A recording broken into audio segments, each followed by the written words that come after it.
Recently I put out a video about the Cinnamon desktop finally getting experimental Wayland support. That's after having no public roadmap and it just appearing out of nowhere. But Cinnamon isn't the only desktop that was basically stuck on X11. There is a project with a fairly similar history in a fairly similar situation. That being Mate. In case you forgot, these projects both stem from the general dislike of GNOME 3 after its migration from GNOME 2.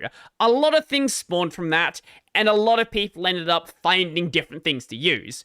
Also, in case you don't know, even though it's not Clem's project, Clem is also involved in the development of Mate. Now, Mate, much like Cinnamon, doesn't really have an application problem. Both of these are GTK3 based desktops, so you basically get native Wayland support by default. Now, the GTK3 Wayland backend isn't obviously going to be as good as GTK4 or what is going to be available in the future GTK5, so on and so forth, but it is there and you can make native Wayland apps. Pretty much everything just works. The only thing that doesn't work is the control center, because that will need to be set up to actually configure things that are present on the Wayland side, and if the Wayland side isn't done yet, it can't configure things on the Wayland side. And also, much like Cinnamon, there was very little mention of Wayland. No roadmap, no public discussion, no even acknowledging that maybe we are considering doing this at some point in the future. No like, we'll think about it 10 years from now. The only mention that I can find is from the Ubuntu Mate website, from their general greater roadmap. Not even a roadmap about Wayland, just general things they would like to do with the project. So we go down to the bit on modern display server support. Wayland is set to become the de facto next generation display server. While Xorg has some years of usefulness remaining, now is the time to start planning for how Mate desktop, and therefore Ubuntu Mate, implement support for Wayland. So it's like, okay, we should probably do it. That's it. Now, I don't know if it's more people than Cinnamon, but I've noticed the odd person getting really confused about Mate, probably because of the Ubuntu and GNOME connection. For example, here is a post from the Ubuntu Mate forums. Switch between Wayland and X11. This is from October last year. Hi, last weekend I upgraded my laptop from Mate 20.04 to 22.04. Everything was easy and fast enough, no problems at all. Just a question. I understand that Wayland is the default for Mate 22.04. I made an automatic upgrade do release upgrade from 22.04 with X11. Do I have Mate 22.04 with Wayland now? Is it possible to verify it? Actually, in top, I can see the Xorg process. I use often Zoom, and I read that Wayland is not full compatible with Zoom. Is it possible to switch back to X11 if Zoom has serious problems? Now, this person is running it on X11 because at the time, there was no support for Wayland. And at the time, Martin Wimpress, the Ubuntu Mate project leader, came out and said, you cannot run Mate desktop on Wayland. All the apps in the Mate suite are Wayland compatible, but not the desktop session. The thing that is like the window manager part that brings it all together. What they most likely read is that stock Ubuntu, the version with the GNOME desktop, has switched to Wayland in 22.04. What stock Ubuntu does is not necessarily indicative of what Ubuntu Mate does. But to someone who is not, like, following each of these projects, following what Wayland is, following what X11 is, following what each of these individual desktops are doing, you can see how they made the connection. If you know that Mate came from GNOME, and you know that Ubuntu Mate is based on mainline Ubuntu, and you know that mainline Ubuntu is defaulting to Wayland. Logically, it would make sense then that Ubuntu Mate is also defaulting to Wayland. But that's not the case. However, this discussion is from late 2022. We're in late 2023 now, so it turns out a little project was being worked on right under our noses without anybody really noticing. So this right here is the Mate desktop GitHub. If we scroll down to the repository section and search for Wayland. Mate Wayland session. This has 4 commits so far and was last updated 5 days ago. And the whole project started about a month ago, so we are still in very, very early days here. Now, there are 2 reasons why I'm talking about this. 1, something is being worked on for Wayland Mate support, and that, even though it is very early on, even though it is very experimental, is really cool, and obviously I'm going to talk about that. The second reason is the approach that's being used is entirely different from pretty much every other desktop environment I've seen. From my experience, there are 3 categories. They might overlap a little bit, but these are just the general categories things fit in. 1, if you're a big project like GNOME, like KDE, you will make your own Wayland Compositor implementation entirely from scratch. Maybe you will analyze what other implementations are doing, but for the most part, you are doing your own implementation. You'll make Mutter, you'll make Kwin. This is very time-consuming and very expensive, but it gives you absolute control over how things are implemented, what you want to implement, and basically control over your entire tech stack. This is not viable for most projects, so what most other projects do is make use of a library like WRoot, or in the case of Cosmic, Smithy. They use this library and then build a Wayland compositor off of that. This saves a lot of time because you don't really need to implement the core Wayland protocols because pretty much everything is going to do things the exact same way anyway, so why rewrite already done code? But these libraries are still going to be fairly expensive to work with and are going to take quite a bit of time to actually get something that is really, really good. The third option is there are compositors that are already done. There are things like Hyperland, there are things like Sway, there are things like Mutter and Kwin, and some projects just take that and then fork it, leaving all of that core code there, and then adding things onto it they want to add on. But what if you took the fork option and then just didn't fork anything? This is a simple and for now experimental Wayland session using Wayfire. You need Wayfire installed to run this session as the startup script and configuration file are Wayfire specific. This right here is the Wayfire GitHub, a modular and extensible Wayland compositor. This, like most Wayland compositors, is based on WRoots, but it is also inspired by Compiz. Now, this website is terrible, but Compiz, I'm sure I don't need to explain, is the X11 compositor that made things like the Cube, wobbly windows, and burning windows popular back in the early 2000s. I personally don't really care about the effects, and I know many of them still live on today in Plasma, but I know there are some people that really can't let them go. It aims to create a customizable, extendable, and lightweight environment without sacrificing its appearance. But this is just a window manager.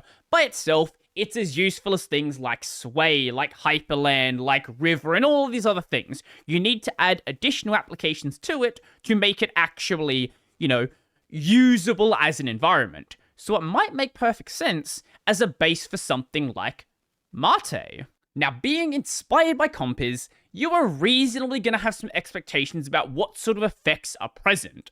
And luckily, there are some demo videos, because this image here is a really bad example. I don't know why that's what they used. Here is the Cube. Okay, we also have burning windows, but here is the Cube. The Cube in all of its glory. You can even zoom into the Cube and look inside of it. Why would you want to do that? You wouldn't, but it is there. As we saw before, we do have burning windows. They look so stupid. Everything burns. And wobbly windows. Wobbly windows! I hate them so much, and I don't understand why any of you people like them.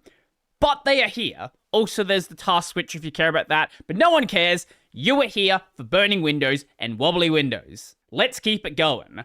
Obviously, we, once again, have wobbly windows. Okay. Window rotation! And you can use the windows while they are rotated. Once again, you don't want to do this. But you can. And that's the important part. And they stay rotated when you do the window switching as well. Now, in here, there's also some other fun effects. Fisheye. Fisheye lens! Once again, you don't want it, but we have invert. Probably don't want this as well. One that actually is useful is zooming. This is something I kind of wish that every compositor had. This would be a great accessibility feature, but the rest of it is dumb. And of course, because basically everything else already has it, you have window transparency, which can be modified on the fly, but also window blur. Now, this video was from 4 years ago. 4 years ago, there weren't really that many WRoots compositors that actually had all of these effects. Nowadays, these two effects especially are pretty much everywhere, but it's still nice to have them. And I really wouldn't be surprised if we start seeing more of this sort of stuff in Hyperland. I've noticed that Vaxery's been getting a little bit bored and just making effects, like Hyper Trails, where it creates a trail as you drag the window around, or this other one, which I don't know why he did, but like, it exists? I don't know why you'd want to use it either, but it's here. But as of today, Wayfire is the only place on Wayland we can get a full Compiz-like experience without having to wait for more things to be done. There is Swayfire, but Swayfire is just a fork of Wayfire. So, Wayfire it is then. So, as for Mate then, this has been tested and is known to work under SDDM, so it should work under any display manager that supports Wayland. This session is shown in the greeter along with Mate X11 session and all other installed sessions. So basically, Mate Wayland is going to be shown on your login screen like everything else should be. For now, the session launcher is a script. We use the system message dbus, so this session cannot run simultaneously with an X11 session using dbus on another TTY. Much of Wayfire relies on wayfire.ini for configuration, so we install a Mate-specific Wayfire ini in etsy/Mate and call Wayfire with wayfire-c etsy-mate/wayfire.ini so as to allow a standard Wayfire session to coexist on the same system selectable from the greeter. So what they are doing with Mate Wayland is having this Wayfire configuration file that is configured to make it feel and work kind of like Mate, load up all the Mate tooling, and basically give you a Mate-like experience, but at the core of it is just a Wayfire rice. Whilst this method does remove a lot of control from a desktop developer, they're relying on a third-party package, they're relying on that package actually being developed and actually going in a direction that they really, want it to go in. If we really think about it, the window manager portion of a desktop environment is pretty much the same on everything out there. Most of them are floating environments, and you just want the windows to float. Maybe you have a bit of transparency, maybe a bit of blur, and that's pretty much it. The thing that really makes a desktop environment is all of the additional tooling around it, and that stuff is coming along just fine. But it's not like Mate would be locked into this. They could just go and fork the Wayfire project and then modify it to fit exactly what they need. The way that Mate was originally first started. This is a very different way of approaching a Wayland environment, and I'm curious to see if other desktops are going to try it if this works out fairly well. But what if it wasn't just this one-off thing that Mate is doing in this experimental basis? What if there was a Wayland compositor that basically acted as a base for other desktops to build off of? This was a central compositor that added in all of the protocols that people need, and then you would enable and disable them as you feel like doing so. Well, to me, that sounds a bit like what Xorg is, and I can't ever see that happening for big environments like GNOME or KDE. But if an experiment like this actually goes well, I wouldn't be surprised if the smaller environments start messing around with that idea and just seeing what happens. There is one concern I would obviously have. This is making use of a Wayfire configuration file. On Mate, you're going to have your Mate configuration.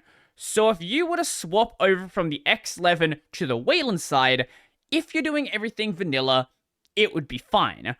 But if you're one of those people that like to configure the way that things work, you're going to have to do a lot of migration. You're going to have to go and modify your entire config to actually fit in this format. And for certain things, it might just not be possible, and those features just don't work. This is a big problem with handing over a part of your tech stack to a third party and just relying on what they're doing. It's fine, mostly, until it isn't, and then it's a bit of a problem. I am apprehensively excited about what is being done here. Now, at the moment, there is literally just a single developer involved in the project, so it's, very early on. This could be entirely scrapped. They could go and just, fork off of Mutter or make something based on WL roots that doesn't use Wayfire whatsoever. But at this stage, this is the only Mate Wayland session we have. And at this stage, I think it's a really neat idea. So let me know your thoughts in the comment section down below. Do you think it's a neat idea to build off of something like Wayfire, to build off something like Hyperland or Sway or River or anything else out there? Or do you like the idea of individual desktops doing the entire tech stack themselves? I would love to know. So if you like the video, go like the video. And if you really like the video and you want to become one of these amazing people over here, check out the Patreon Scribes LiberaPay link in the description down below. That's going to be it for me, and... Gay, mate.